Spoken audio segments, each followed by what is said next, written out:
What's going on? What's going on? What's going on? You already know what time it is. This is your boy, the historian. We are in the birdcage tonight.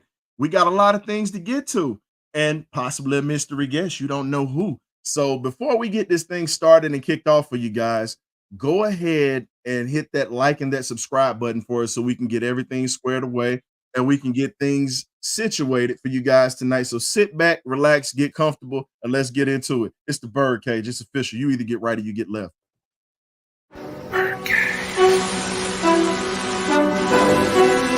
Okay, y'all, this is it.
Welcome to the place to be. This is the birdcage. You already know how we get down. You either get right or you get left, ladies and gentlemen. So we got a special guest that's coming through tonight for us. But before we get to the special guest, you know how we get down. We got to introduce the magnificent birdcage crew. One of our members is having some slight technical difficulties, but we're gonna work with them and make sure that we get it right. So welcoming into the cage, we have our guy K Dub Killian Worthy. What's going on, buddy? What's happening? How you doing today, Mr. Historian? Glad to be in the building tonight. Glad to have a special guest in the building tonight. Glad for Gray Beard to get in. When he gets in, he gonna be in. But like I said, I'm ready to get into it. Ready to get into our Dirtybirdz topic. Welcome all our listeners, subscribers, man. Let's go. Man, so the first thing that we're going to start off with is what we call the falconry. And the falconry, if this is your first time coming in here or whatnot, it's pretty much a group of falcon birds that hunt together. So if you don't know about it, that's what happens. So you have a bunch of falcon fans right now. We're hunting. So just one of the topics that we're going to talk about right now is the Falcons are paying $6 million in dead cap space right now, which is much better than what we've been paying for the past couple of years. If you look at it from Matt Ryan's contract, Julio Jones, Devontae Freeman, and then you have Marcus Trufant, we've been in a situation where we paid a ton of money in dead cap space before the new regime got in here. And Terry Fontenot has done an awesome job of being able to balance the books and get us out of poverty and have us a little spending change right now. You know, we're not shopping in Dollar Tree or Dollar General anymore. We're actually able to shop in Kroger, Publix. You know, heck, at this point, we're going to pretty much be in Whole Foods pretty soon. So what do you think, man? How do you feel that Terry's handled the book so far with the Falcons? I mean, I feel like Terry's approach has been very, very astute, and he sat back and studied our franchise and the mistakes we've made in the past, and then we want to not to make those mistakes again. So I think he's wisely spending money. I do like that. I call him cheapskate Terry. I mean, for a reason. I mean, he's going to handle the books. He's gonna give you some prove it deals. He's gonna make people work for the contracts they do get. The only person that I believe that I thought that he overpaid for was Mr. Bankhead Bates, but he made me a believer to say, you know what, I think we underpaid him. So um, That's a because phenomenal because investment. in my mind, he's one of the top five free agent acquisitions that the Atlanta Falcons ever made in franchise history.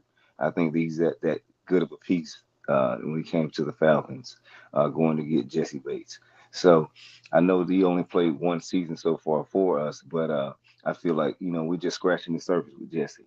Especially if we go and get a Super Bowl ring, you can stamp that. But for as Terry's his motto and what he does, man. I mean, the city is thankful for Terry because he pulled us out of cap hell that we were in Mm. for the last umpteen seasons with all these bad deals that Thomas Dimitrov was handing out like candy at Santa kids on Halloween. So I mean, to that state, man. I mean, I love everything that they're doing. I just want them to walk the walk now. You know what I'm saying? Because I love to talk. I just need y'all to walk the walk. So uh, I gotta wait. I can't wait till the not OTA, but training camp, going into the Hmm. preseason and going to the season. I mean, I'm ecstatic. I mean, people are crying and whining about upper deck seats being damn near $300. But hey, man, when you got a winter going on, you're gonna have to pay.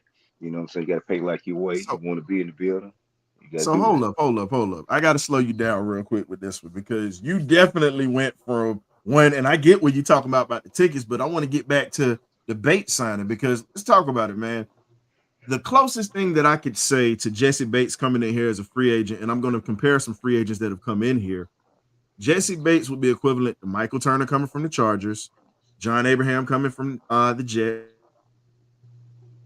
and then and you can't forget, I got to go old school for you. You got to go with Billy White Shoes Johnson, who's been in here, BirdCage alumni, who was signed from the Canadian League. Started off with the Houston Oilers, and we were able to get him to come in on a free agent contract as a free agent as well. So when you look at it, the Falcons have done well with bringing in certain free agents onto this team because Ray Buchanan was another one that we got in as a free agent. I Hmm. mean, the list goes on, but again, it's all good. But the first thing we getting ready to do is we getting ready to get this thing started, man. So, let's go ahead and bring up the Dirtybirdz topics for the night. But I'm still waiting on Graybeard to get in here.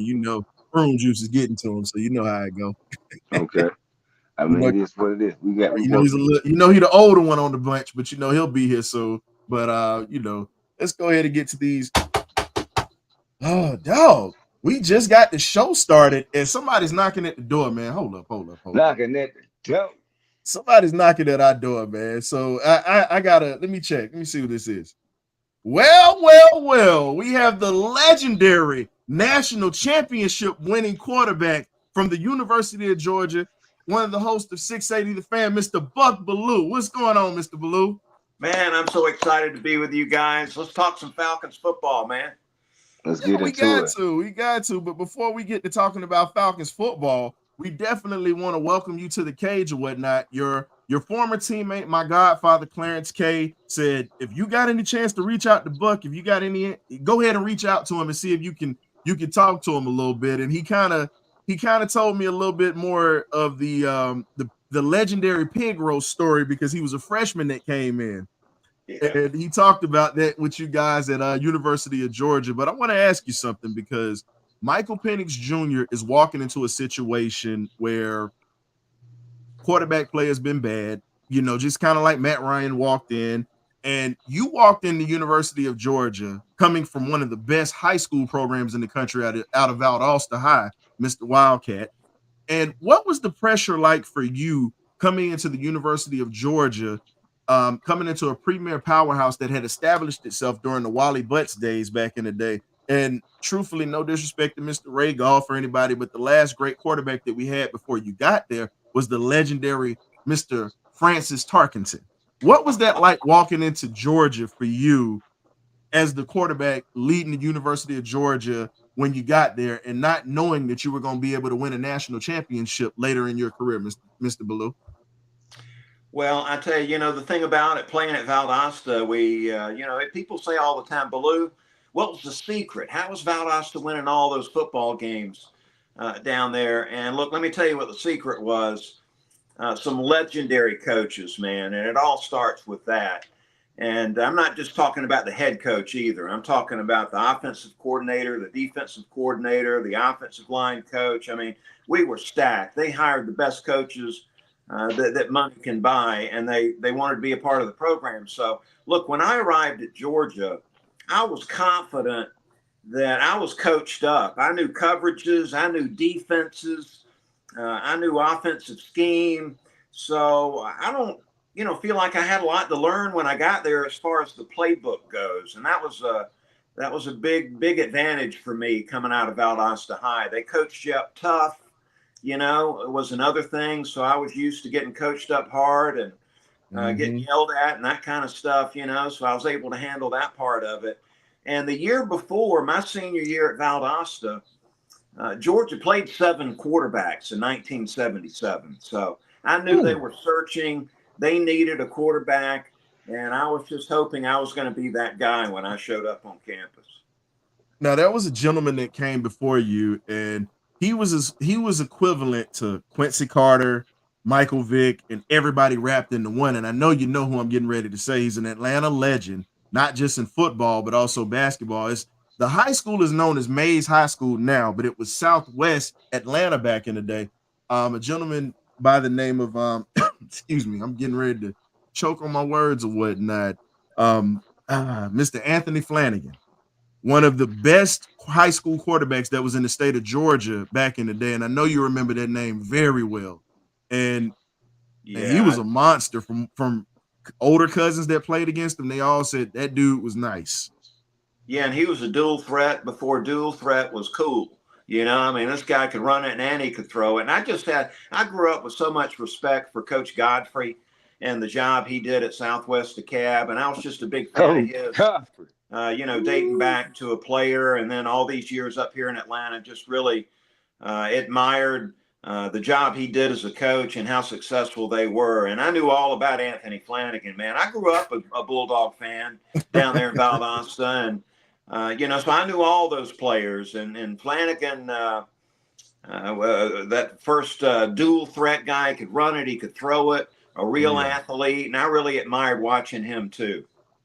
And we unfortunately, we had we got 2 Tennessee fans that are, they're partially host or whatnot. They're Falcon fans, but we always make a joke about Coach Brandt and our guy Meltdown. We say they wasn't rap too tight. They're Tennessee guys, but they love the Falcons. They're volunteers, so I always tease them during football season. But we had another historic quarterback to come through, which was Mr. Eddie McIshan that played at Georgia Tech, the first African-American quarterback. He came on the show. He's BirdCage alum, and he talked about University of Georgia, and he spoke on he said a lot of the time he was there, he was like, man, he said, I wish Georgia would have offered me at one point, but he went where he got his scholarship. So yeah, but he said he has a lot of respect for him, except during the end of the season, because we don't like them either. Yeah. A lot of us are sort of like cousins. We have the same enemies in the SEC, and so, it's sort of like that. But I tell you, Pepper Rogers did a great job back in the day. They had as much talent assembled there at Tech as they've ever had. And certainly Eddie was one of them.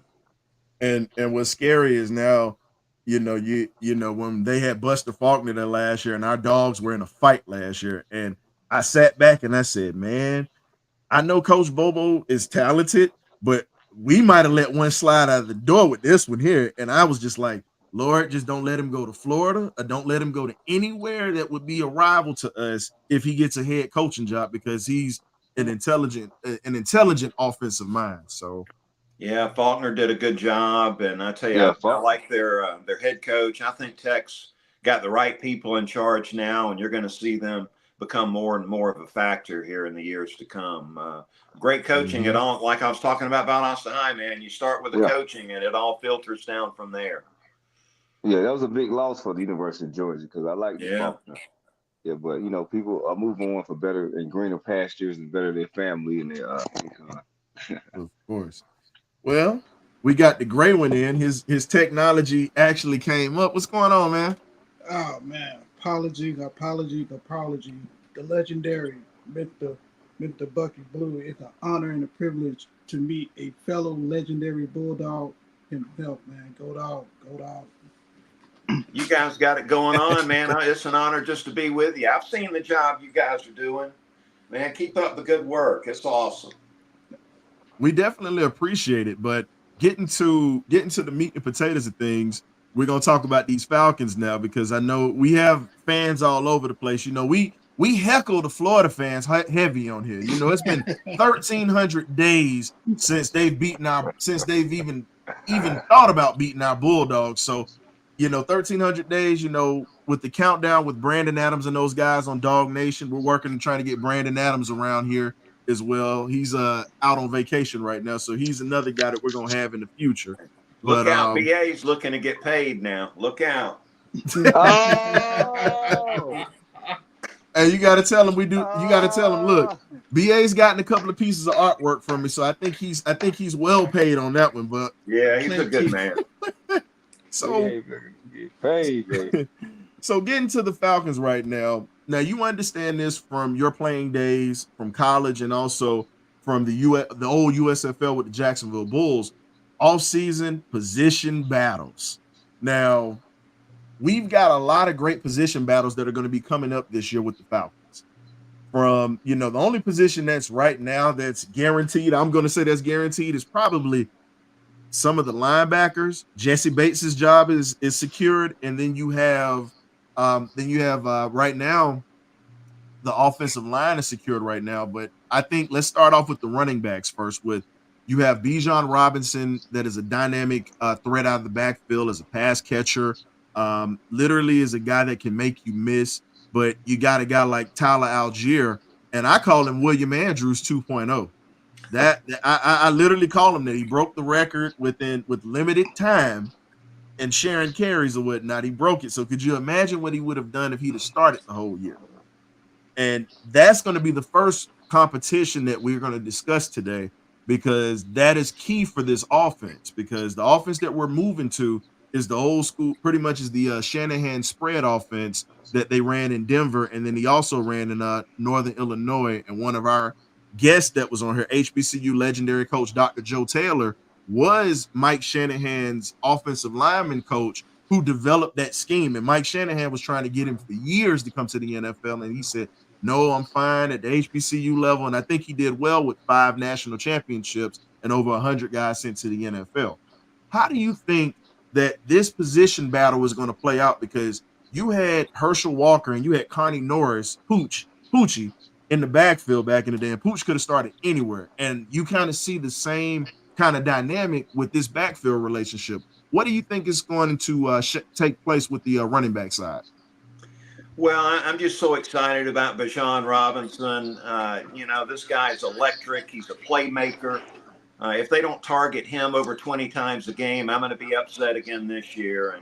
And Algier is a guy, you know, is going to run it tough, and you got to be able to do that to win football games. So short yardage, goal line, just to give Birdz a breather. I mean, you're going to need both these guys to get through 17 games. And if you're lucky, you know, both of them are going to be around for 17 games. So I think McClellan we got out of the draft is going to help and give us some quality depth there too. But I think it's a great fit. Birdz Robinson's going to fit this new scheme, this 11 personnel grouping where you're going to have 3 receivers, 1 running back, and Birdz can run it. He can catch it. I like him as a receiver. And again, I think Arthur Smith was just a complete knucklehead with his offense. I mean, you know, last He's year, one people in our group. there were only 3 games all season where Birdz could touch the ball more than 20 times in a game, which is that's reason enough to get fired right there. Underutilizing your number 1 draft pick. So I'm just excited. I think you're going to see Birdz with that ball in his hands 20 plus times a game on average this year, and I can't wait to see it unfold. And then Algier brings you that thumper in there that can run it up in there between the tackles and run over people and give you that toughness you need at the position too. So I really like where we're at the running back spot.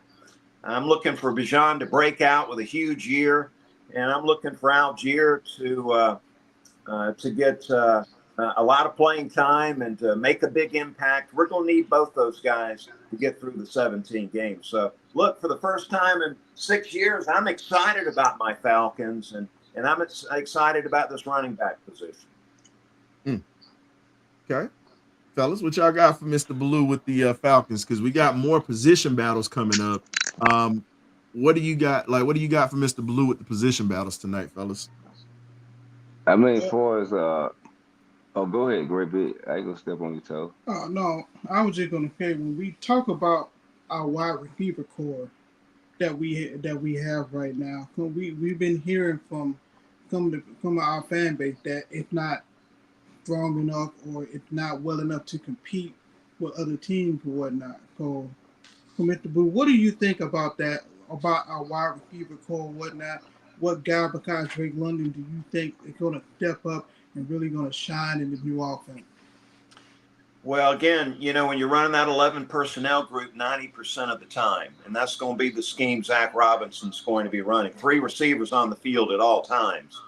And, so I like what they did in the offseason, bringing in Darnell Mooney coming in here that was probably so thrilled to get out of that situation he was in where they didn't know anything about offense up there with the Bears.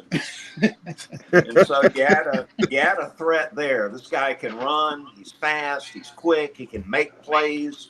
So I think he's going to look good out there with us. Rondell Moore is a slot receiver, which is going to get the ball on a lot of that short underneath drag stuff. You're going to see him get the ball underneath and make things happen. He's another one that is a playmaker. And I don't know what he thought about being in Phoenix out there. It seemed like a crazy situation with that Kingsbury. He seemed like an odd dude out there. And, the quarterback's playing those video games. Yeah, he's not studying the game film. So it seemed like sort of a crazy situation in Phoenix. So I think, Moore's going to be an impact guy. And I tell you, we've already got, Drake London out there who's proven his worth as an ex-wide receiver. And I'm going to include Kyle Pitts in this conversation. Okay. This is another reason they should have fired Arthur Smith for firing him out. I mean, you got Fontenot taking him 4th pick in the first round. And as soon as they took him, I know Arthur Smith was thinking, look, I want a tight end that's going to line up next to the tackle and knock that defensive end off the ball, and we're going to run that football behind. I mean, Arthur Smith didn't want any part of Kyle Pitts. And so Kyle Pitts has got to feel like he's gotten out of jail with Arthur Smith getting fired. And now this offense coming in. He's got He's got 2 legitimate quarterbacks that can get him the ball. He's going to be in a system that's going to take advantage of his skill set. Man, Kyle Pitts is a free man. And I tell you what, that group right there, I'm feeling really good about the weapons surrounding Cousins and Penix, who they've plugged in at quarterback. So, man, I'm telling you, man, I'm excited about this Falcons offense. You got these first-round picks on the offensive line. If McGarry can hold up in pass protection, I'm thinking we're going to see a huge jump in production out of this Falcons offense. It's funny that you mentioned McGarry because we said McGarry is as passive as a MARTA turnstile at the College Park train station all the time. I say that all the time. He's great at run blocking. When it comes to pass blocking, it's ole, ole, ole, ole. I'm sorry. I call a spade, Mr. Blue. And now look. Now, you spoke on Kyle Pitts. I'm going to sit here and say this. I'm the dog. I'm the diehard dog in here, just like you. You won a championship. I'm not going to like anything that come out of University of Florida. Now, he's a Falcon. I got to pull for him. But I've said hands down, they don't teach tight ends how to block at Florida. We know this. Now, we're going to see Brock Bowers show out with the Las Vegas Raiders this year because the kid is just a freak of nature, but as we said before, tight end you started with that teammate of yours by the name of Clarence K. One of the best blocking tight ends that ended up going to the NFL and had a solid career before he got hurt. But definitely with the offense that we're running right now, it's really going to be, how can I put it, Mr. Blue? I really see that this offense is really going to be spread out. As we know, the Shanahan offense is going to be timing. It's going to be a lot of spread. It's going to be a lot of speed traps, a lot of spread runs that are going to open up things for the passing game. But there are two guys. Now, one thing we do, we support HBCUs on this show, historically black colleges and universities. There's a kid that I watched when he was at Alabama A&M, and he was one of the guys that I spotlighted way before the Falcons even signed him. He ended up transferring to Bowling Green, but he started off with Akil Glass and Coach Cornell Maynor at Alabama A&M. His name's Odu Hilaire. Keep on the lookout for that kid. Some great hands, great route running. I would say if I have to compare Odu Hilaire to any old school Falcon, I would say he would be Terrence Mathis with a little bit more speed, or I can say he would be another. And I got another guy for you that's an undrafted free agent that you might have heard a little bit of buzz about. His name's Isaiah Wooden Sr. out of Southeastern Utah. He's pretty much Alfred Jenkins with better route running, literally. And there's no disrespect to the Falcons legend, but that's who you would compare those guys to. And these are two undrafted guys that I know, not think, I know that are going to make the roster. And a lot of people aren't paying them any attention right now. Well, you know, if you make plays, they're going to find a space for you. They're going to find a spot for you. And, you know, if you're going to run this 11 personnel group 90% of the time, you're going to need 6 or 7 receivers to get you through the season. So, you know, bring them on, man. Let's get them the ball. Let's score some points. Let's get this offense rocking and rolling, man. Because it's been dead in the mud here the last 4 or 5 years. It's been tough to watch. Yeah, we've been sinking in quicksand. Definitely. Hey, the best part about having. Go ahead. I'm sorry. I didn't mean to step on your toes. Go ahead, buddy. No, I was just saying I wanted to touch on. I know we talked about that offense, but I want to touch on what you thought about the defensive line shaking out. That we took all those guys, you know, in the draft on the defensive side of football on the defensive line.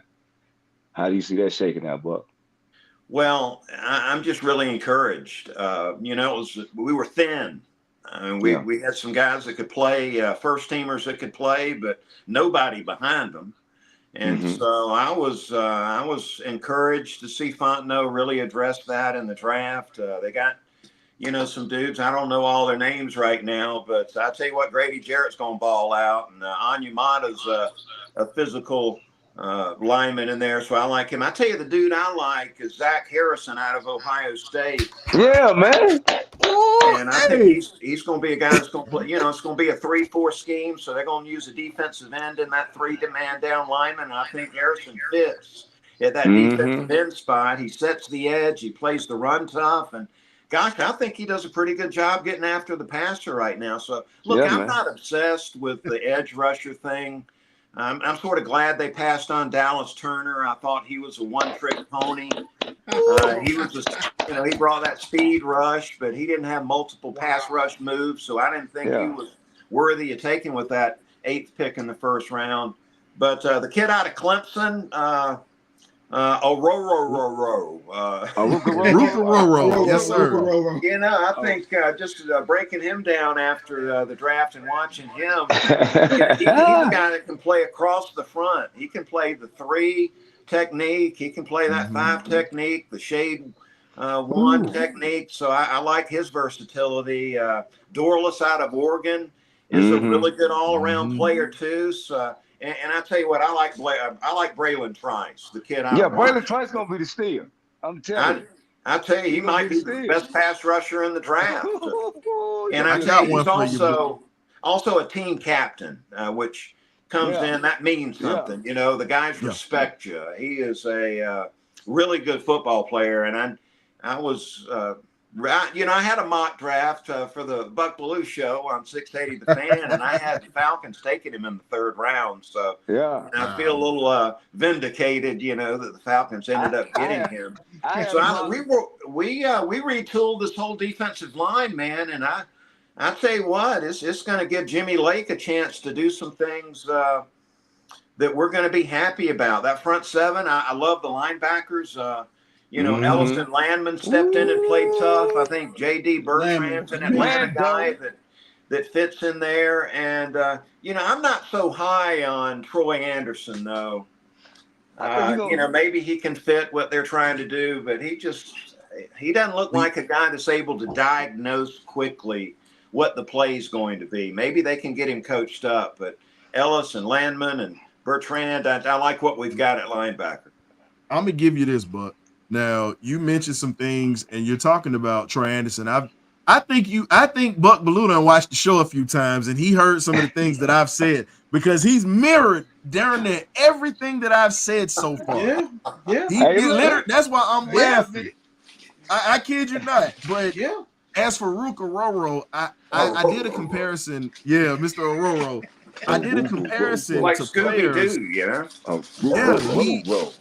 So Buck, I did a comparison to him, and I told everybody, I said he's low undersized, but if you watch him play, he reminds me a lot of the legendary Hall of Famer John Randall.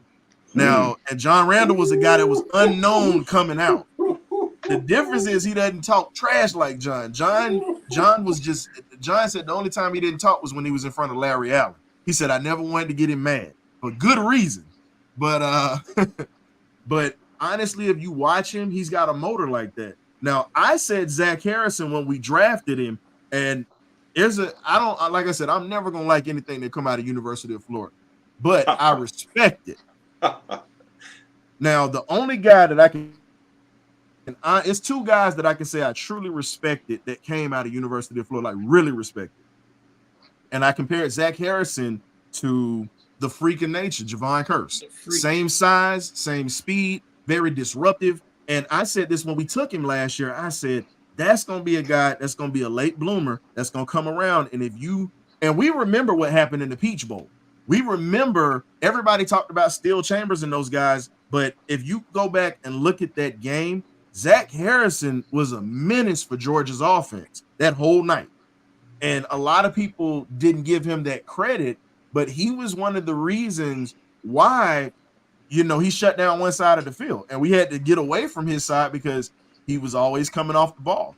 But we figured out a way to neutralize him. But when he gets to the Falcons, he gets what we called Calais Campbell. We called the Calais Campbell the mayor of Sacklanta. That's what we call Atlanta and Sacklanta here.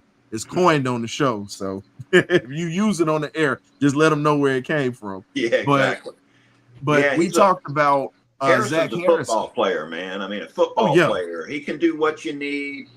Pass rush, play the run tough, be a leader. Yeah, exactly. The guy's a winner. He's going to fit right in, man. And as for Troy Anderson, what I'll rebut with you with this one, I've been saying that he doesn't need to be a linebacker. I've been saying this for the longest. Yeah. And if you look at it, I said you drop him down on the edge with his size and his speed. This guy never really played. He never really had a home as a defensive player when he played at University of Montana because he was an athlete. He played all over the place. But with his size, his speed, his aggressiveness, and how he crashes down, he could be an extra edge rusher that could bring pressure because if you notice that a lot of guys can't block him. And, as a linebacker standing up, he has to process too much. Yeah. Randy White had the same problem when he first got to Dallas as a linebacker. And when they dropped him down in the box, that was when he became the monster. And I'm not comparing the kid to Randy White because those are huge shoes to fill. But I can see similarities in their games. So, well, I'd say good coaching can find a spot for some of these guys like Anderson. Maybe, they can find a spot for him in this scheme that Jimmy Lake's going to run, and he can end up being a player. But, so far it doesn't look like, that's going to work out. But, you never know about the new scheme gives him new life. Maybe he can find a spot over there on that defense and roll with it. Harrison is a second-year player. I got this theory when you get to the NFL, that second year, you're more comfortable, the scheme, the guys, the routine, and you get more comfortable, you start playing a little better. So I think Harrison's going to feel that boost. And then I like Clark Phillips over at cornerback. And I was disappointed we didn't take a cornerback with that first round pick until they took Penix, and then who did you want to take at cornerback, Mr. Buck? Mr. Bellew, who did you want to take at cornerback? Because I'll tell you who I wanted. I like Mitchell out of Toledo. I want the kid from Iowa. I wanted the kid from Iowa. I wanted the kid from Iowa State. I wanted TJ Tampa. Okay. And that is a Man, guy that really would have fit this Yeah. defense because you remember watching Jerry Gray back in his playing days at Texas, and then when he got to the league, TJ Tampa literally is a Jerry Gray type of guy. And a lot of people don't pay attention. Like, a lot of people know Jerry Gray as a coach, but if you didn't watch football back in the 80s, you got to do some homework on Jerry Gray. He was one of the best corners in the league at that time. So Yeah, I see a lot of Jerry Gray and TJ Tampa. Yeah, and Philly, TJ Tampa, I thought it was a rapper, man, with that name. TJ Tampa, you know, but I tell you, I like Quinyon Mitchell and can't wait to see his career develop. But I tell you, I like Clark Phillips, and I like him in this scheme. We're going to play a lot of off coverage zone. So you're asking the cornerback to read and react. And I think that's one thing Clark Phillips III does very well. He reacts quickly, and he comes up and plays physical. He can play some bump and run man coverage, but I think his thing is playing off cover zone. So I think it's a great fit for them. Maybe that's the reason why they decided not to go cornerback with that first round pick. Look, AJ Terrell is a big time player, and hopefully Clark Phillips can come through, because at this point in time, I know we've signed some of these other veterans to come in and take a look at, but they must think a lot of Clark Phillips. And right now, I'm thinking he's a good fit over there at the other boundary cornerback spot. I mean, I see him playing in the slot, but maybe put somebody else on the outside. I don't think we're done. I don't think we're quite done with the opening day roster. I think they're going to continue to look, through training camp. Somebody get cut or something. They're going to try to address that. I just don't see Clark Phillips III playing on the other side. He's just too small for me. Yeah, I understand what you're saying. And look, he played like the last 4 games. Got a shot playing that boundary corner. And I think they drafted him to play the slot, play that nickel cornerback spot. But this year, he might have to, as they say, take one for the team and try to get it done outside. And then, maybe next draft, next free agency, they're able to lure in another big-time cornerbacks to book in opposite of Terrell. But right now, I mean, Clark Phillips, as I see, it's all they got over there on that other side. Okay. Now, I'll give you something, Mr. Ballou. Now, I was a former safety. I'm a secondary guy. So for me, the secondary is very near and dear to my heart. And one of the guys that I've been saying, he got to go. And I've been saying this since he was here. That's Richie Grant. He got to go. Toast. They passed. Think about this. We had an opportunity to take a guy that was his backup at UCF. Now, it was politics involved in that one. I'm not going to get into that, but everybody knows about certain things that go on behind closed doors. It was politics what happened with him at UCF. He goes to Florida A&M and becomes one of the top safeties in the country, and they compared him to Hamilton that came out of Notre Dame. I said Marquise Bell should have been our safety instead of Richie Grant. And now we wrote the wrong by bringing in a guy like DeMarco Hellams, who really showed out last year.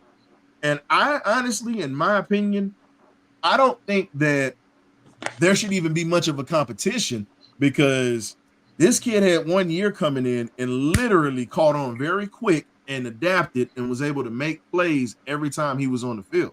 Problem with Richie Grant is this. Richie Grant is not a sure tackler. He doesn't have great fundamentals with ball skills, because as a safety, you're shooting pool. I'll say this, for my pool hustlers, you're shooting pool. For my collegiate graduates, you're pretty much doing geometry. You're going from point A to point B. So when you look at it, DeMarco Hellams was a guy that was well coached out of that Nick Saban tree, because if you look at all the defensive backs that have come through since Nick Saban, heck, you can even go back to his LSU days. All the way up until now, cornerbacks and safeties have been coached up well, and they have longevity in the league. And now we're starting to see Kirby Smart taking those same lessons that he learned, even from his days of being a great all-first-team SEC safety, and giving these young guys lessons. And you're seeing the longevity from the Eric Stokes that's coming in and doing this thing. You're looking at Kamari Lassiter that's going to do something big with the Texans. And you look at guys that come from systems that are well-groomed. Anything that comes out of the Saban tree or the Kirby Smart tree, and there's a few other coaches I'm not going to leave out. It's too many to name, but if you have any guys that coach defensive backs very well, you got to go grab them when you have a chance to. What do you think about Richie Grant and his job security with DeMarco Hellams nipping at his heels? Well, I'm just thankful we got Jesse Bates in here. So we've got an all-pro free safety back there, and that is awesome. He played great last season, and so I'm feeling good about that. Richie Grant, let me tell you, Richie Grant better get his act together or he's going to be out of this league. And, you got these people that say that NFL stands for not for long when you're tackling like that. And it just didn't seem like he was comfortable with the scheme. A little slow diagnosing and getting to the right spot. Some of that going on. So, it's probably his last opportunity here in Atlanta to claim a spot. But Hellams, like you mentioned, man, well coached in college. All right, so he knows what to do, knows how to play the game scheme-wise. Maybe we got a guy right there in Hellams. And Richie Grant, you better chill out, man, or they're not just going to keep you so you can play special teams. So you got to show us something here during the preseason. Yeah, you got to show us. We love having you and Steve Weiss. When Steve Weiss came on, Myles Garrett. See, you guys are honest, and see, I like the fact that you're honest with your evaluations, Mr. Ballou. Thank you. You're not drinking the tea. You're keeping it real. Thank you. You're keeping it buck. That's what I like. And we get a lot of. And the thing is, I got to compare. I'll say this: Falcon fans are like the Roman Empire. I'm like, my nickname is historian. I love history, of course, But Roman Empire was one of my favorite times because I'm a fan of Hannibal Barca of the country of Carthage. But getting to it, the Atlanta Falcon fan base reminds me a lot of the Roman Empire in the later years. When you talk about when you had the Eastern Empire and you had the Western Empire, it's split. There's never full continuity. Even when we win, there's always a split. So it's kind of like, man, I think if we were to win a Super Bowl within the next few years, I really believe that we would actually come together and be one of the strongest fans. If you're a Falcon fan, you're already strong mentally and physically because of all the pain and suffering we've gone through. We've been through it. but this is what I honestly believe, though, Mr. Ballou. I really believe a Super Bowl would bring a lot of the bickering amongst us to an end, because I think that last Super Bowl we were in really broke everybody's hearts, and that was the first time you had seen the Falcon fans all like this when we were winning, and they were all together. There was no such thing as there was a split, and I tell people all the time, one of the most disrespected players, and I say it, and I don't care, is Matt Ryan. That man, and Mike Smith came on our show and we talked about it. He knew he was coming into a hostile situation, and he talked about how he came in, he put his head to the grindstone, and he worked. When you look at that longevity and that body of work that he put together with the Falcons, when he didn't always have a great defense, let's be honest. Or offensive line. The man has got a Hall of Fame career, no matter how you look at it, and he's got an MVP to top that. And I've said this: if Dan Fouts could get into the Hall of Fame, and I loved Eric Coryell looking at the highlights, Matt Ryan should be in the Hall of Fame because he not only led a team consistently to the playoffs, he had one of the worst franchises and turned their culture around into a winning culture. No matter how you slice it, you can't take that away from him. Well, look, I got so much respect for Matt Ryan and the player he was, and I understand coming in after Michael Vick that no matter how well Matt Ryan played, he wasn't going to win everybody over. And I've liked to have I've said this through the years that playing quarterback is a lot like doing sports talk radio, guys. You can't please all the people any of the time. Right. You just learn to deal with it. I think Matt Ryan, really he's made of rubber. I mean, as many shots as he took with bad pass protection, and he got right back up and kept coming back for more. To me, that was the most impressive thing, his toughness. Mental toughness, physical toughness, and he can make all the throws. So look, you're not going to hear me badmouth Matt Ryan. I've just got a ton of respect for him. Now, I wish in that Super Bowl he would have drained that play clock a little bit more. And I really put that on Dan Quinn. That Super Bowl loss. I mean, as the head coach, he's got to be on Shanahan, and he's got to be on Matt Ryan, saying we got to drain that play clock down to 3-4 seconds before we snap the ball. We're snapping the ball with 15 seconds left on the play clock. And you got Quinn with his back to the field. He's over there trying to talk to the defense. Looking, this is why I'm glad we got Raheem Morris in here. He's not going to pretend he's the defensive coordinator, right? He's the head coach. And so I like the setup that we have right now. Arthur Smith was caught up in that same routine, trying to call plays. Look, Raheem's going to be the head coach. He's got 2 coordinators he believes in, and we're finally in a good place again. I agree. Well said. So when you speak on that, Mr. Ballou, now you talked about changes that are coming, and you look at what's going on. You spoke on the offense and how Raheem Morris he's going to delegate the jobs. He's a head coach. He's not going to try to overexert himself. He's going to manage everything, and he's going to let his guys work for him.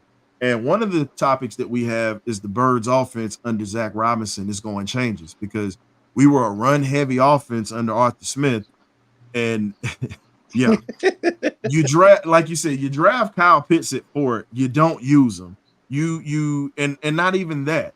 Who starts a franchise and you don't draft a quarterback or a defensive player? Ron Wolf, the legendary Ron Wolf, general manager, you go back to his Packer days, you go back to his Raider days, and you go back to his Buccaneer days.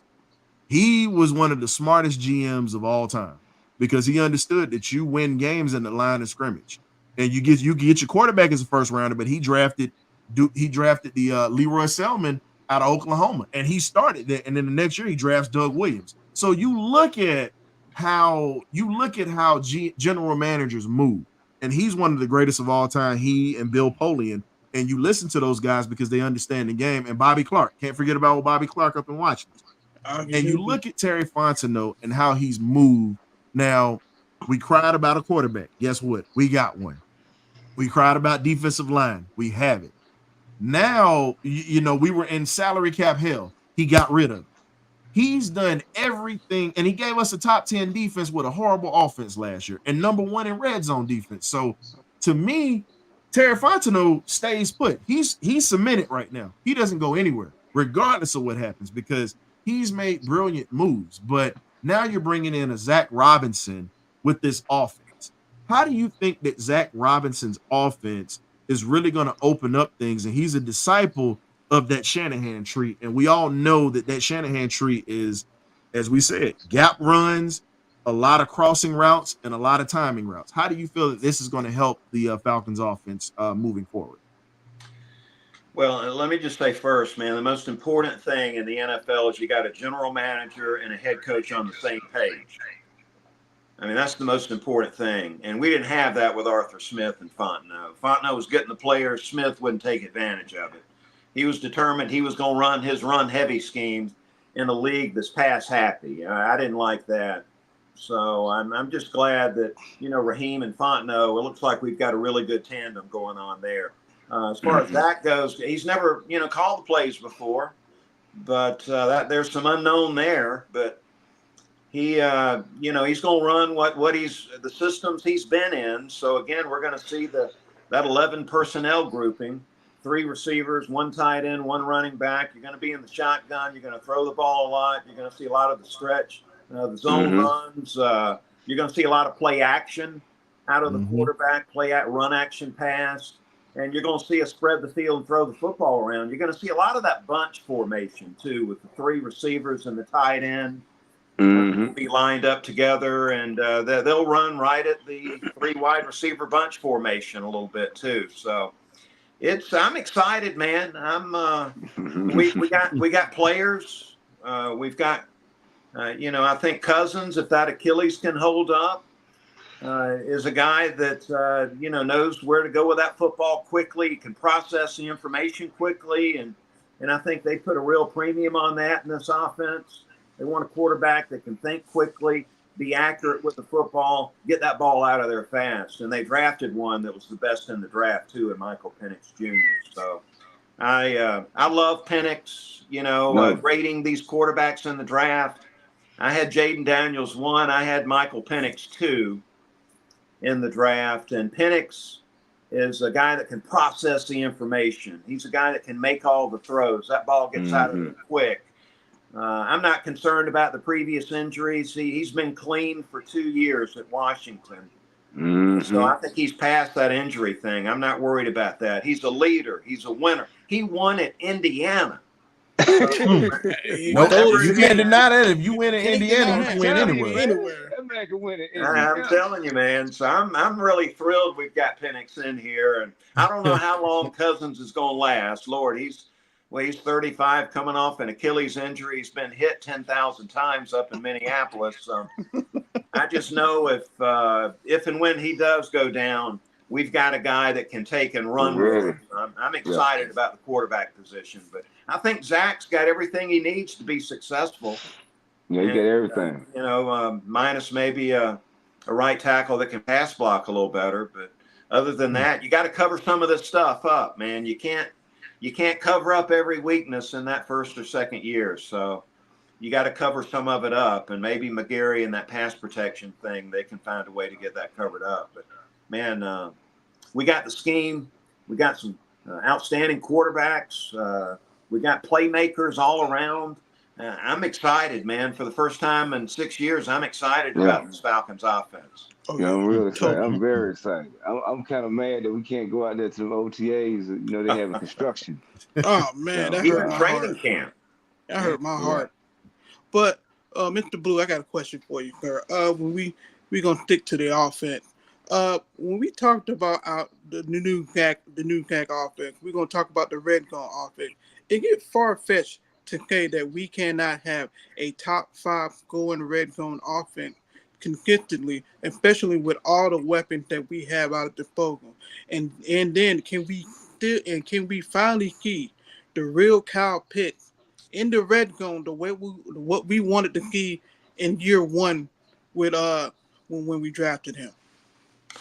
Yeah, I'd say Arthur Smith. We were sold a bill of goods with this Arthur Smith coming in here. I remember there were people trying to sell me on the fact that Arthur Smith was a red zone genius. I'd say I spent 3 years looking for it, and I never saw that. And you look at Kyle Pitts, man, and we're talking about a guy that had 1 touchdown. 1 touchdown his rookie year. 1. He had 2 in year number 2. He had 3 last season. So obviously Arthur Smith don't know nothing about red zone offense. The guy's 6'6", 7-foot wingspan. Let's flex him out, get him some one-on-one coverage, and throw that back shoulder fade where he can go up and make some catches in the back of the end zone, man. I just again, he's got to feel like he's out of jail with the new system coming in. And I can't wait. Now you just mentioned something just now. Now you said 3 years. Now I've mentioned this many days on the show. I got laughed at first, but everybody stopped laughing and started taking me serious. Now the guys on the panel actually didn't laugh because they understood what I was saying. I told people like this: you come from the Joe Gibbs coaching tree. There's no excuse. Your running game, we know it was going to be impeccable because we know what Joe Gibbs produced while he was in Washington. We saw that with Riggins, with Joe Washington, with former Falcon Gerald Riggs, Ernest Biner. I mean, you look at Larry, you look at those guys that were coming through that backfield, and you look at the Hawks. They were able to block. But the difference was they were able to also pass block. Now, most of their routes were pretty much going to be similar to what we ran in Atlanta. And if you remember that offense back in the day, they used Doc Walker and Clint Didier very well with those tight ends. So this is something I don't understand. Now, your mentor, who you grew up under, and even in the later years, you grew up under Joe, you still have access to him. I don't understand how you didn't look at, and you grew up a Redskins fan, not Commanders, Redskins, ladies and gentlemen. You grew up during that hate day when they were able to use tight ends in that offense, and they were a weapon. And then you had Art Monk, Charlie Brown, Ricky Sanders, Gary Clark. You had so many weapons, and Joe Gibbs was able to use that. Now, Joe Gibbs say, I'm not a defensive guy. That's why he had Richie Pettibone, one of the greatest defensive backs and safeties in the league back in the day. But if you look at it now, it's like hindsight 2020. Joe, you should have been talking to Joe Gibbs about what type of quarterback that you're going to run with that offense, because every quarterback he had could throw, from Joe Theismann to Jay Schrader, who, was up and down. And then you got Doug Williams. You had him in Tampa, and then you got him back in Washington to win a Super Bowl. And then you had Mark Rippon. All these quarterbacks could actually throw and get the ball to receivers. Why do you think Arthur Smith was so stubborn about getting a quarterback at that time to really help that offense at the time? Good question. Yeah, man. He doesn't know a quarterback if it walked in the room. That's what the deal is. I just never was, with Desmond Ritter, he couldn't play dead in a Western. Oh, man. My goodness, I never fell for Ritter being the answer. And look, Mariota certainly, underperformed right there. But Ritter, all those turnovers were the red flag number one. And then number two, he just couldn't process, quickly. He held the ball too long back in there, and then he wanted to run with it, So,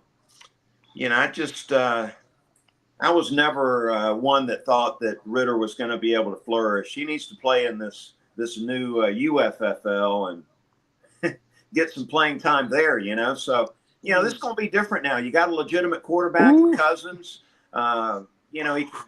He can get the ball out of there quickly, which is huge, process information quickly, identify the open receiver, throw it accurately. That's something that Cousins and Penix can do very well.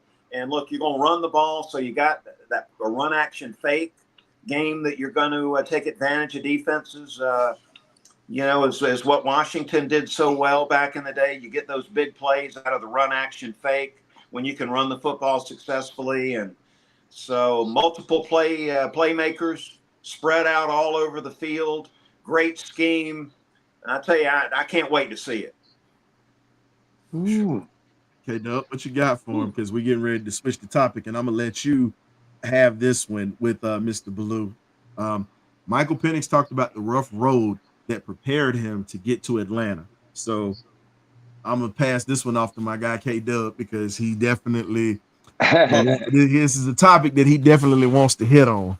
I mean, he basically stating, and what he's saying is through the adversity of all the injuries and going and playing and playing at a high level at Indiana, then going to Washington where the extreme of weather is colder and everything like that, being in Washington and exceeding in those rough weather conditions when he'll be playing indoors. But I think he just battle tested.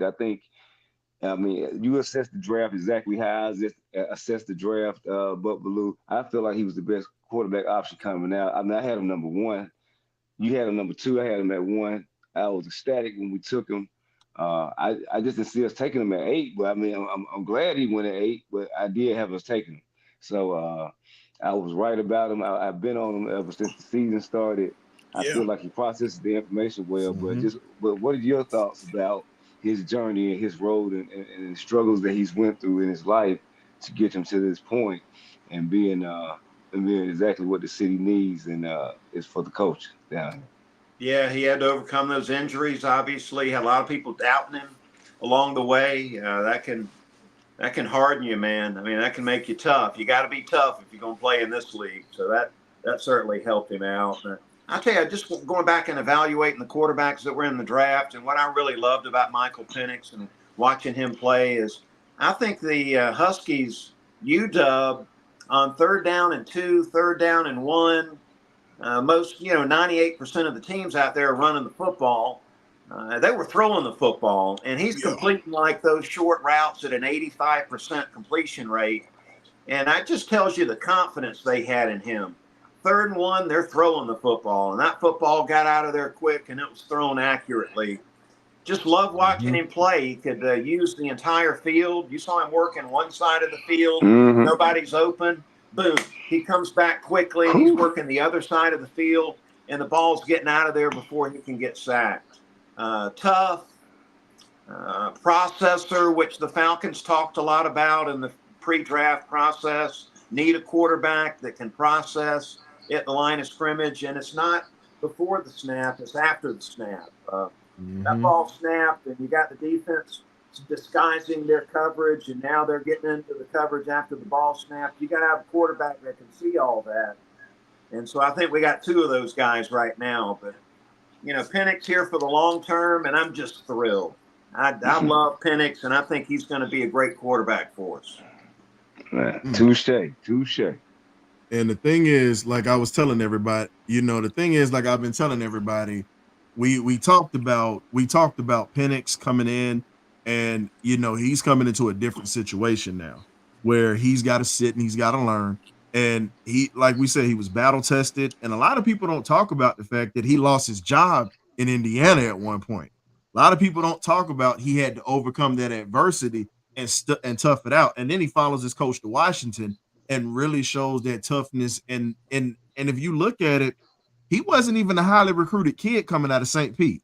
So if you know about his background and his history, if you don't know, go back and look at it. He was one of those kids, they call him bottom kids. He was one of the bottom kids out of Central to South Florida.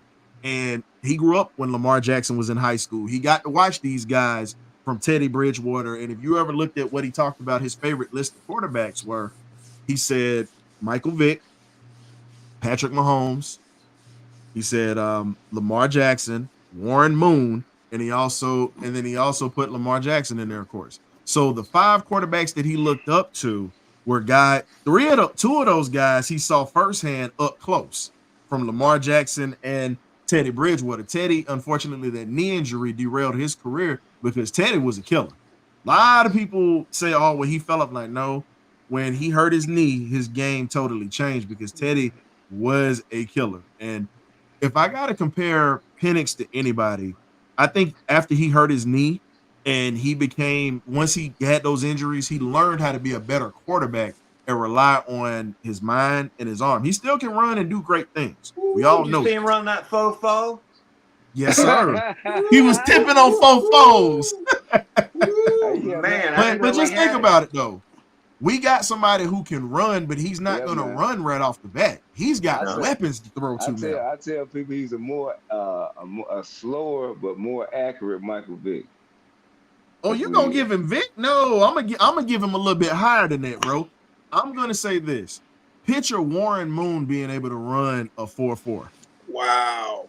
I'm gonna be bold to step out of my comfort zone, and I'm gonna compare him to the legend because of his arm talent. It's just like Warren's. But I mean, that's two people that's in his top 5 quarterbacks that he looks up to and admires. So I mean, we'll take that.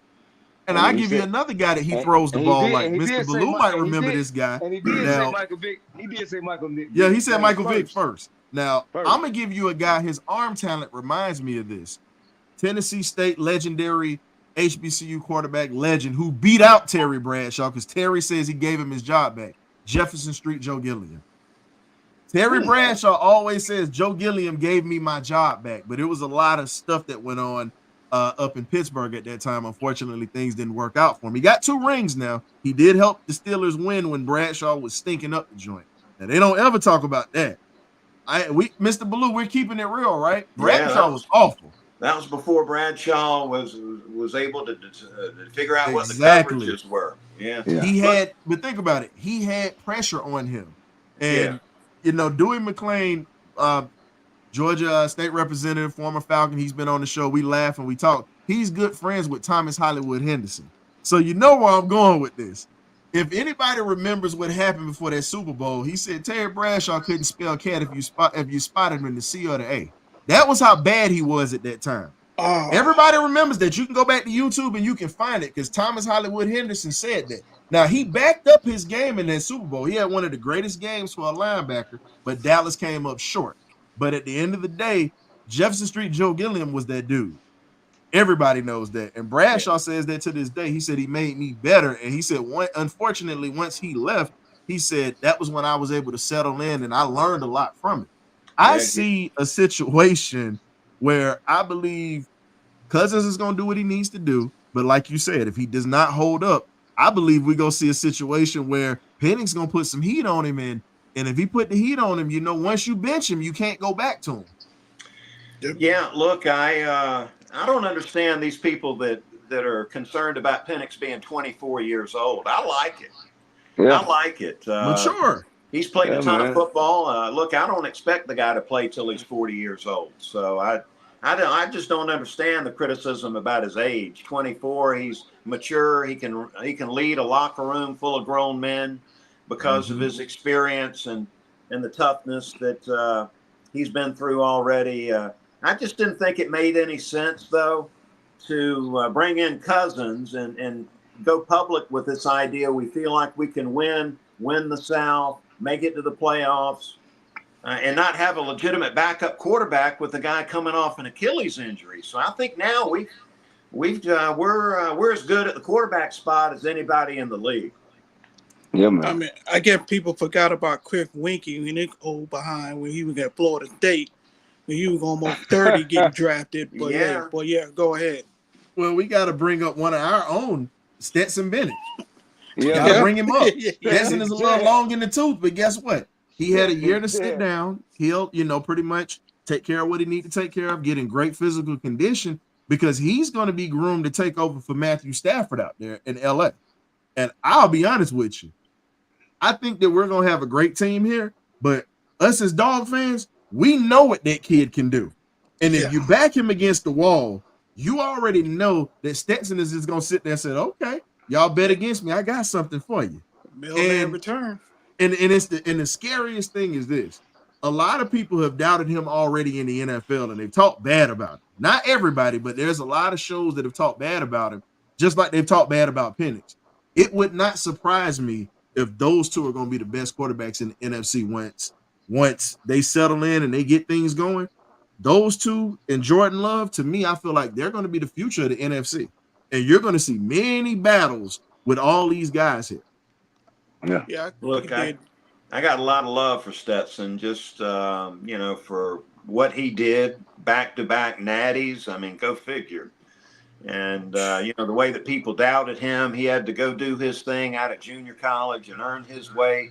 People were doubting him all along that path, man. So I got nothing but respect for Stet and wishing him nothing but the best out there in LA. I thought when he got to play a little bit last year when I saw him, I thought he was able to he looked well. He looked move good around back there and throw it. Better now. He looked better now. Yeah, he just said he had to get his mental health right. Baby, he fell back. Step the jet. But you know what you said, Mr. Ballou? Like you said, when you play a lot of football, you get better over time because that's you're sharpening your skills. And if you look at it, think about it. Cam Newton had to go to junior college after he left Florida. Cam wins a championship and becomes the JUCO Player of the Year, goes to Auburn, breaks our heart, unfortunately, at Georgia. And the kid wins the Heisman and the national championship trophy. So literally Cam won back-to-back national championships on two different levels. Stetson won 2 national championships at Georgia on that level. So I sit back and I look at it. We got Penix who played in the national championship game. You know a lot about playing in those games and what the pressure is like and what it could do to your life. Because I'll be honest with you, we make the joke and we laugh. I said, if you ever go probably anywhere in South Georgia, you and Lindsey Scott don't really have to pay for meals in certain towns because of Run Lindsey Run. Shout out to and rest in peace, and shout out to Mr. Nat Hudson, who sealed off that block on Mr. Wilbur Boutier Marshall, who was a nasty linebacker back in the day for the Bears, who sealed off that block on him and allowed you to make that play. Now, I'm going to ask you about this before I bring one last thing in here for the fans so they can understand the type of scheme we're going to run. We're going to talk, like I said, I got to mix some dog stuff in here too. It's rare that we get a dog on here. We've had a volunteer and we've had all kinds of other stuff up in here. Finally, we got a respectable college graduate and national champion in this building. It's always beautiful to have dogs in here.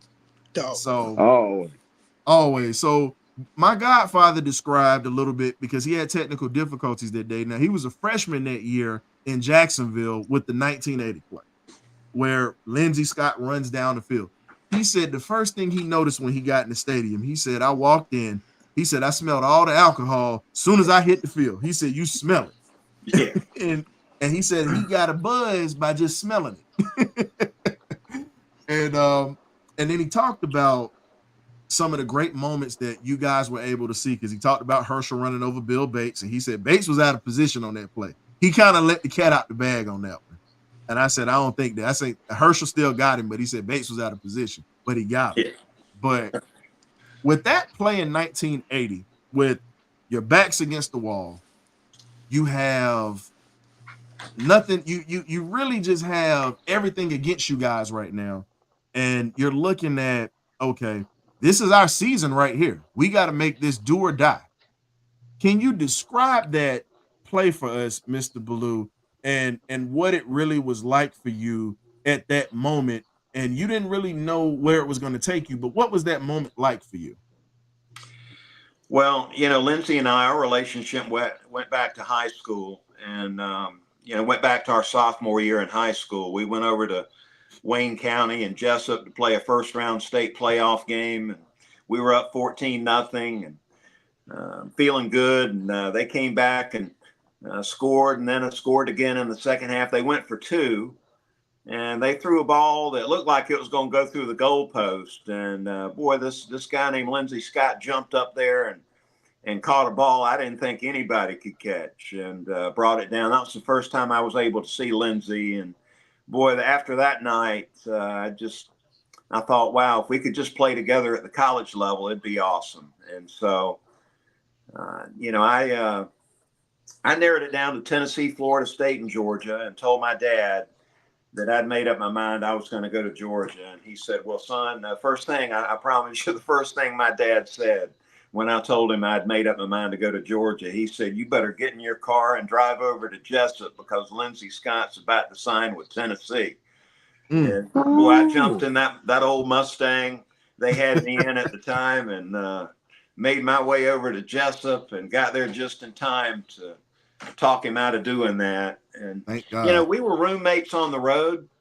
And we were also suite mates. So, I was as close to Lindsey as anybody on that football team. We're still friends and get to see each other a lot. But that night before the game, we had a heart-to-heart talk about the fact that he had not touched the ball a lot. Only scored one touchdown, I think, going into that Florida game. And, I was searching for something to say that would be encouraging.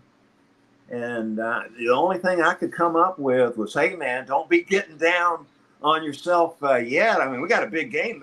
You're liable to score the game-winning touchdown tomorrow, man. So let's keep our spirits high. And, man, it just came down to that one play. And, look, I knew that ball was going to Lindsey. The play came in from the sideline. It was left 76. And it was a play we ran all the time. And Lindsey was on the dig route, running that deep crossing route. And I just knew the ball had to go to him. It was now or never. If we didn't do it right now, we were going to lose. And there goes the chance to win a national championship. So, look, they talk about quarterbacks not predetermining who the receiver was going to be on a certain play. Let me tell you, I predetermined that ball was going to go to Lindsey on that play and felt good about it, But yeah. He was, they were playing a prevent, they rushed 3 and dropped 8 into coverage. And so Lindsey was behind the middle linebacker. Fernando Jackson was between me and Lindsey, so I couldn't get him the ball. And so I pointed at him because Lindsey was drifting, and we had never even talked about it. And I think it comes down to friendship and chemistry, where we had never talked one time. Lindsey, if you ever see me point at you, I want you to stop. And so that linebacker kept moving, but Lindsey knew exactly what he needed to do. I pointed, he stopped. The linebacker continued to drift. It gave me an opportunity, an alley to get the ball to him. And, boy, he did the rest from that point on. So, yeah, Nat Hudson was huge. Allowing, the extending the play a little bit by coming down and picking up that. They had a TE stunt going on with the tackling end, and Nat picked it up perfectly. Gave me a chance to hold the ball a little bit. Lindsey got it. And let me tell you, they couldn't have caught him on a Kawasaki running down that sideline. So So we're gonna relive that moment because it never gets old to us Georgia fans. And honestly, I'll tell you this here. It still brings tears to my eyes as a dog fan because it's one of the greatest plays in football history. And my godfather, I messed with Clarence K, and he was on the field. He said he felt the ground shake. That was what he described on the show. He said it felt like an earthquake because it was so loud and how the old Gator Bowl was. And I asked him, I said, man, I said, you played in 3 national championships. I said, you were on two of the greatest drives of all time. First in college with the Georgia Bulldogs to get to the national championship. And then you guys beat the Cleveland Browns in 1986 when John Elway has the legendary drive, and you catch a pass on that drive to get down the field. So I said, man, how lucky can you get? But we're lucky enough to be able to play this for you. So for you Gator fans, y'all can go ahead and kick rocks with open-toe shoes. This is for all of us Georgia fans that will forever love this man for making this play with Mr. Lindsey Scott. Fair use, fair use, fair use. Very good. Back third down on the 8. In trouble. Got a block behind him. Gonna throw and a run. Complete to the 25. To the 30. Lindsey's got 35, 40. Lindsey's got 45, 50, 45, 40, 1, 50, 25, 20, 50, 10, 5. Lindsey Scott. Lindsey Scott. Lindsey Scott.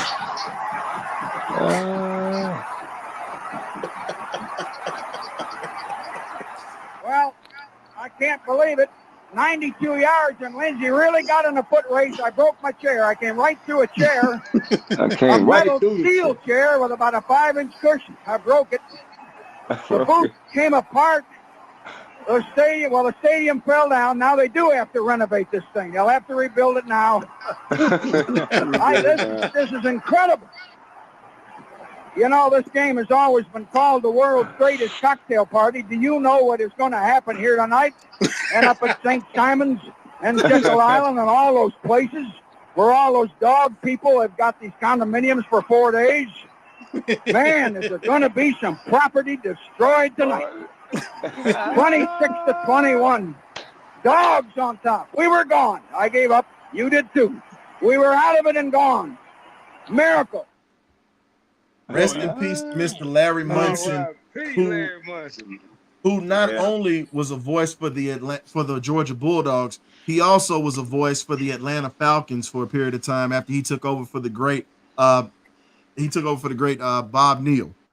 So you know, when you hear his voice with some of the greatest calls, like Larry Munson brought a lot of joy to my childhood. I'm 37, so I was born 7 years after you guys won that national championship, and I went through the 40-year drought.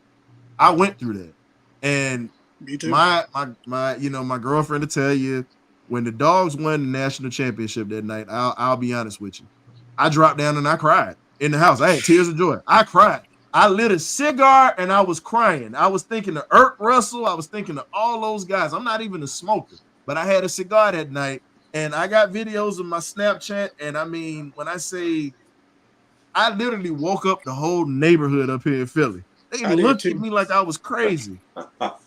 And they were just like, why are you so loud? I said, the Dogs just won a national championship. The drought is over.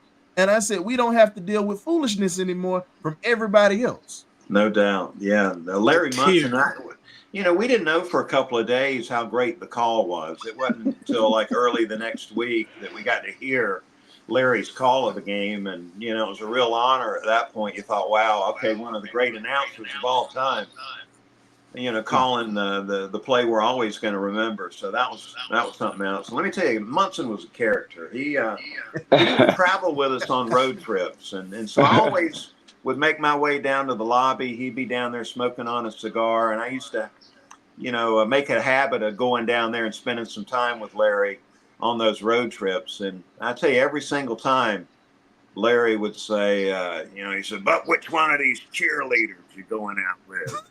And I said, Larry, they don't allow that. Oh, come on, you can tell me. Oh, you can tell. That Munson was the character, man. We missed him. They talk about how he and Vince Dooley used to fish back in the day. And Vince was like, he was so pessimistic. the weather is bad today. The fish are just here. And I mean, and when I say it's a few people I know who were hanging around Larry Munson back in the day, and they all talk about it where he had his fishing show up in Tennessee. He's a lot of people don't know he's a Minnesota guy. He's from Minnesota. A lot of people don't even know that about him, but we adopted him as our own in Georgia. And Larry Munson, oh, the clouds are here today. The fish aren't biting. It's just a horrible thing. And they said he literally would describe fishing just like how he would describe football games. And one of my guys, older gentleman who I met, he was like, I used to have to tell Larry, shut up, let the fish just bite, man. You're just scaring them off, giving us bad luck. Yeah, that Munson he was one of the best. Man. Let me tell you though, before we get a chance, I wanted to get a chance to talk about Clarence K a little bit. You know, that 1980 team, we were loaded, man. I mean, we had some really good players, and they were our coaching staff doing a great job recruiting some outstanding players coming off that success in 1980. And we had Norris Brown was a freshman tight end, Clarence K, a freshman tight end, and we were missing. We graduated a couple of guys that were really good. Ulysses Pay Norris was a tremendous player at tight end. Mark Hodge was another one. We lost those two, and they were able to go out and bring in Clarence K and Norris Brown, and they were both guys that could block in the run game. Look, if you're going to play for us, you're going to have to block, and they could. Clarence did that better than any freshman tight end in the country, and then they could both catch the football, and they were both weapons, and we were able to throw them the ball a little bit too. And they fit in so quickly and so well. We wouldn't have won that national title in 80. And that run that CK was in of 80, 81, 82, 83, I mean, that was as good as it got until Kirby here recently. Just a tremendous run of success. And a lot of that, you know, had a lot to do with the play that they were getting out of both Clarence and Norris Brown too at the tight end spot. They were tremendous. And speaking of some of your old teammates, we ended up grabbing one of your old teammates. His nephew, Mr. Charlie Warner, is now a Falcon. He's back home in Georgia. So we got him from San Francisco, and he made his presence felt. He and Chris Conley made their presence felt in that Super Bowl for the 49ers. Now, Shanahan did what Shanahan would do. He crapped the bed again. Now, I don't like the 49ers because they're rivals from back in the day. I don't like them. Old NFC West rivals. But if you look at it, it's like, dude, how many chances are you going to have a bite at the apple of the Super Bowl, and you keep wasting these opportunities doing the same thing? Like, he's starting to become, to me, I feel like he's getting ready to become the Marv Lee of this generation. Ooh. Yeah, let me tell you, Shanahan, Kyle's father was the offensive coordinator at Florida on the Run Lindsey Run play. He was the offensive coordinator. And Steve Spurrier was the quarterback coach that day too. A lot of people forget about old Spurrier was their quarterback coach. So, oh, trust me when I say I did my homework, Mr. Ballou, I did my homework on it, and it's like Georgia has been was a thorn in that man's side from his playing days, his Heisman Trophy year, and unfortunately, we suffered almost 20 years of that man just sticking it to Georgia, except in '97. Like, I remember as a child moving from Atlanta to Jacksonville, Florida, running that score up. And the thing that hurt the worst was, you know, you live in Jacksonville with Gator folks. It sucks. Now you got a lot of dog fans there too, but as a child, I'm gonna be honest with you. I've grown up, I've matured, but I used to get in a lot of fights and tussles with Gator kids when I was a little boy, because they used to always tease me about Georgia, but I stood up for my dogs. Let me tell you a quick story. Bad once. I'm not gonna lie. Quick story about Steve Spurrier and why he had it out with Georgia. It wasn't about him getting sacked down there in the Gator Bowl by Bill Stanfield 15 times in that game back in the late 60s. I was curious about this, and so I had some time with Spurrier, and I said, Coach, I got to know why you hated Georgia so much. And he said, well, when I got through playing in the NFL, I knew I wanted to be a coach, and so I was interviewing trying to find a coaching job, and I was in Atlanta and interviewed at Georgia Tech with Pepper Rogers. And I called up Vince Dooley and said I was in Atlanta and wanted to come over and talk to him about joining his coaching staff. And Coach Dooley wouldn't take the meeting. And boy, that's Coach Spurrier was furious that he wouldn't even sit down and talk to him. And so that is the reason why he was piling it on Georgia every chance he got. He was running up the score on Georgia. It was because Coach Dooley wouldn't take the meeting with him. Boy, the hatred run deep. And just think, now here's the thing that kills me. Now, a lot of people don't know this. Vince Dooley, God rest his soul, now all three of us are military veterans, by the way, too. Vince Dooley was a Marine. A lot of people don't understand that. So he was a little different. Like my godfather, he said, I played for Vince Dooley, but I loved Irk Russell. He said, I listened to Coach Dooley. He said he was a wise man, great coach, but he said Irk Russell was my guy. He told me, he said, he'd always pull us aside and tell jokes. He said he'd always tell jokes to us, and he'd pull us aside, like, sit down. And he said, we think we're in trouble. He tells a joke, we're sitting there in tears.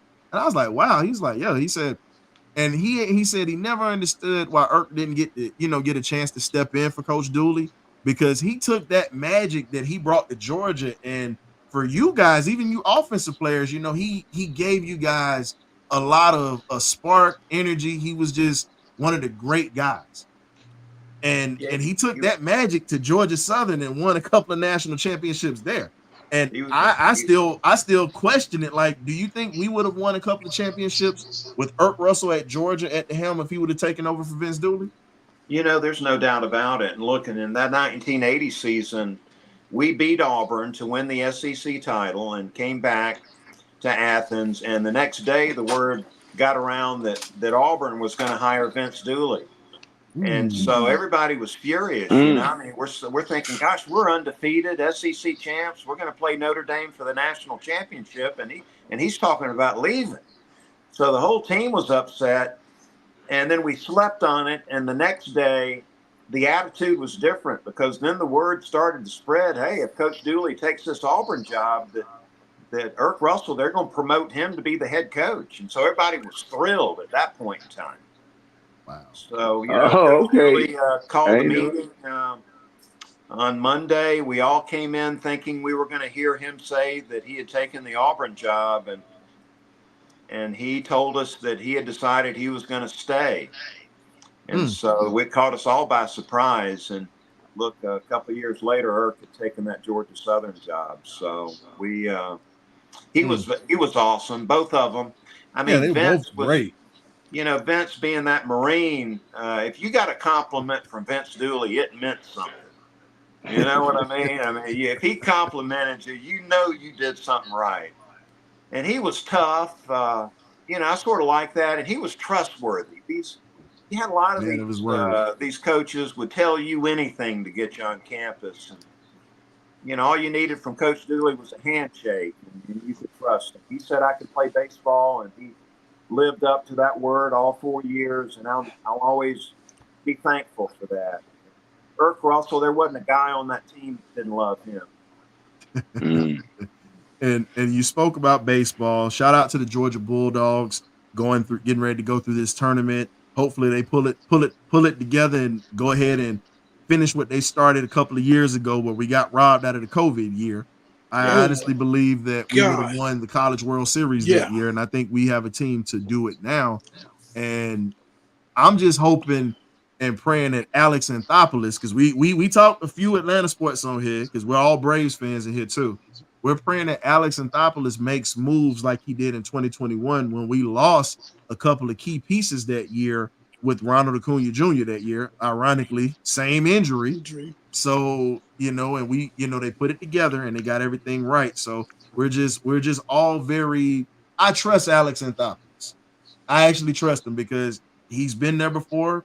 He's come through and he's made some great moves. And, with having a salary cap and being able to sign the talent that he's locked in, you can't do anything but respect the guy and trust him, because we went through dark times and this man brought us out of that, just like Terry Fontenot has brought us out of dark times and is giving us something to hope for and be excited about now. And the last thing I got for you, Mr. Ballou, before we let you go. Now, I have a video showing what that spread offense is like. I went back and I did some homework. I went back and looked at the Denver Broncos Super Bowl against the Green Bay Packers in 1997, the year that Elway got his first Super Bowl. Now, everybody knows who that gentleman is, but we're not going to get into that, Mr. Eugene Robinson. But I'm just going to show a clip of what the running scheme is going to look like and what people don't understand about that offensive scheme. And you watch how the slide protection goes for passing as well as the run when you look at the traps. Fair use, fair use, fair use. Fair use. Yeah, one of the plays we talked about all week, what they got to do, they get two people on Gilmore Brown, and they get outside, allow Terrell Davis to kind of come back, find that gap, and boy, he sure did on that one. If he runs straight out of Gilbert Brown or Santana, now you're not going to blow those guys off. Boy, I'm not going to show too much of that. I just wanted to show a little clip of Davis running through that hole, and it's going to show you from a whole other view. So this is what it's going to look like from behind is what Mr. Ballou used to see back in the day. You know, and get everything shifted. And so they got things shifting and moving. And now you got him moving laterally. Now it's easy to run with. Even though there was Terrell Davis in that game, even though there was John Elway in that game, I thought the guy that may have played the best game that day was Tony Jones, because it was as if Reggie White didn't play the Super Bowl. You never heard his name. He was never a factor. Another thing they did, they took our one of our better defensive players, Leroy Butler, out of the game by spreading him out wide with Shannon Sharp, because they knew Leroy was going to be matched up against them. And then try to run the ball so Leroy really couldn't get into the run game. We took the big play away from Leroy is what we did. In certain formations, we knew what Leroy was going to do. We really kind of played to him. Now, Mr. Ballou, now I'm going to ask you this. I just wanted to show a little bit of that in the scheme. Now, they just talked about one of the schemes, and this is the last thing we're going to ask you before we let you go. Now, you see how that slot protection was for John Elway, and then you also saw one of the most underused, and I'm going to say it to this day, no disrespect to Robert Edwards, but hey, we pretty much, you know, Terrell Davis is that dude. That's my favorite Georgia running back of all time. I'm sorry. I love all the guys that have come through, but he holds a special place with me. Unfortunately, except for that Super Bowl that he beat the Falcons. That's a whole nother story. But looking at how that run scheme is, and you look at how the offensive line were doubling up, and if you notice, they have movement. It's a different kind of movement with that type of running game as well as pass blocking than you had in that Arthur Smith system, where linemen were just going straight ahead, or you pretty much were just opening up holes and guys were not getting to that second level, and they weren't using Kyle Pitts to open things up. Because if you notice, just like Darren Sharper was saying, they had Shannon Sharp on Hall of Fame safety, Leroy Butler, and they were taking him out of the play to open things up. This offense that we're getting ready to have in Atlanta is really getting ready to open up and start taking some of the best players in the NFL away from being able to make plays defensively. How do you think that this is going to transition with Bijan Robinson and Tyler Algier, and also the passing game that we have? Well, look, you know, Alex Gibbs did a great job with that zone blocking scheme there with Denver. And really sort of everybody in the NFL took notice, and now you're seeing the inside zone, the outside stretch run, and those have been tremendous, successful runs. We're going to see a lot here in this offense we're going to run. And then, look, when you can run the football, then that play action pass is going to mean something, and you're going to have people running open across the middle of the field. So I'm just glad that you know, I couldn't look forward to seeing Arthur Smith's bully ball is what he was trying to bully everybody in the National Football League. So I just, you know, I wasn't even excited to watch the games on Sunday, even though I had to. But talk about it the next day. But, you know, I'm just excited now. I mean, we got playmakers. We got the scheme that, you know, you bring up that has been successful, and it's going to be successful here. Quarterback play, I mean, we got what we need to put up 24+ each and every weekend out there. So can't wait to see it, man. Let's Let's get the Falcons back on top, man. Looking forward to seeing it. Yeah, we definitely got to get the Falcons back on top because there's so many things right now that are going to play in the Falcons' hands right now because the division is not strong and you have so many things that are going on with, with the Falcons. And it's just like, man, all you can do is just say, man, if we get everything that we need to get together and just get this offense rolling and just it's gonna be one of those things where you just like, man, this is gonna be an awesome thing to happen. And last but not least, got to give a rest in peace condolences to the Miller family, Mr. Miller Pope, who unexpectedly passed away. Definitely is a part of the Atlanta Falcons family and Georgia Tech athletics, of course.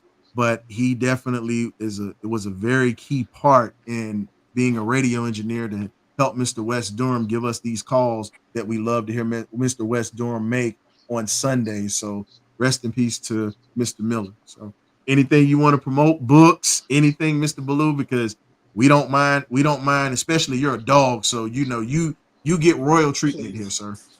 Well, yeah, we got the book out, Inside the Hedges. You can find that at InsideTheHedges.com. And it's basically a look back at the 1980 season and talk a little bit about the Valdosta success and what was behind that. And so we got the book out, continue to market that. I got this out-of-state tuition we got to pay, so this is helping me do that a little bit. Oh, man.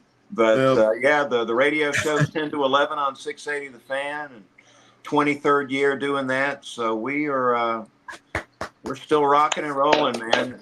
Sure beats working.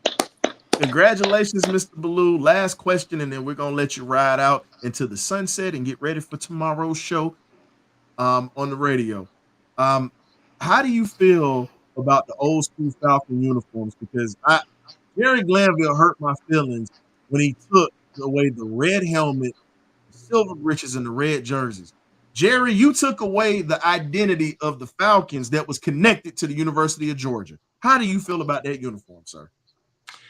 I'd like to see. I like the new bird on the helmet, but I like the old colors. And I like the two-tone. I don't like the whole, all white or the all black look. I like to see, the red helmet with the black jersey, the white jersey, the red jersey. I think that is the best look, if you ask me. Mm-hmm. Mixed match. Yeah. Well, we definitely appreciate you for coming on, Mr. Ballou. Thank you for giving us some a lot of your time tonight. We look forward to possibly having you back in here. If you want to come back in, you can during the season so we can catch up because, like I said, we definitely want Falcon supporters. And then we gonna have I'm gonna be doing a little something for the Georgia Bulldogs possibly this season. So it'd be lovely to have you in here. We could talk about Carson, the Duval assassin Beck. That's what we call him, Duval assassin. Man, he can throw that crossing route, can he? I mean, he can spin that thing. Yes. So, yeah. Man, I believe he'll be the number one pick of the draft coming out next year. We win a national championship. Definitely. Yeah, we'll see about that. We hey, keep up the good work. You guys are awesome, and it was fun being on with you tonight. Thank you, sir. Thank you for coming, Mr. Ballou. We appreciate it. Thanks for having me. Yes, Go dog. Go dog. Sick 'em. So we want to thank Mr. Buck Ballou for coming into the show tonight, man. We had Bulldog royalty in the building tonight, man. Come on, how do y'all feel about that? And he's one of the legends on the radio in the city of Atlanta. Like, we've had a lot of amazing guests come through, man. Man. Run, Lindy, run. Oh my God. I'm just being honest, man. I love, having former athletes to come through, but then you get a guy that studies the Falcons like we do. He gets to see them, he gets to interview, he gets to talk to guys on the radio. And, he covers all sports in Atlanta. So he's an Atlanta sports fan. And, good old Georgia boy from around the Valdosta area, man. So that, we have two national championship winning quarterbacks that came from, that's still alive right now. He and Stetson Bennett. They're the only ones that can sit in the club right now with their feet up. Hopefully Carson Beck will be the third. But again, man, I had fun with y'all tonight with this Oh one. man, it was making, bro. Yeah, man. Appreciate y'all, man. Out there, man. Appreciate y'all. Thank you. Man, we got some other stuff coming up next month. So Cooking. we got some heavy hitters coming in next month. So y'all stay tuned to that. I'm not gonna put everybody out, but just know we got a form. I'm gonna give a little drop. I'll give a little hint. It's a former Falcons first round pick that'll be joining us next month. So and he played in the Jerry Glanville era. That's all I'm gonna say. So Wow. ladies and gentlemen, we definitely appreciate you coming to the BirdCage. For K-Dub, Graybeard, I'm the historian. If you got something that you're going through, always, no matter what the time is, no matter what the day is, man, we're gonna try to be here to help you enjoy time as not only a football fan, but as a person. Because some of us go through tough times and we all in certain situations. I had a little situation today, and you guys are my family. I don't even consider this therapy. I consider this fun and enjoyable.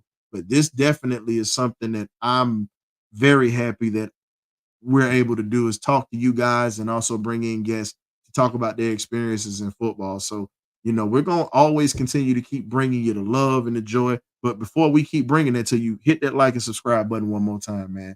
So for me, I'm the historian. Shout out to our guest, Buck Bellew, legendary Georgia Bulldog quarterback of the 1980 Dogs national championship winning quarterback.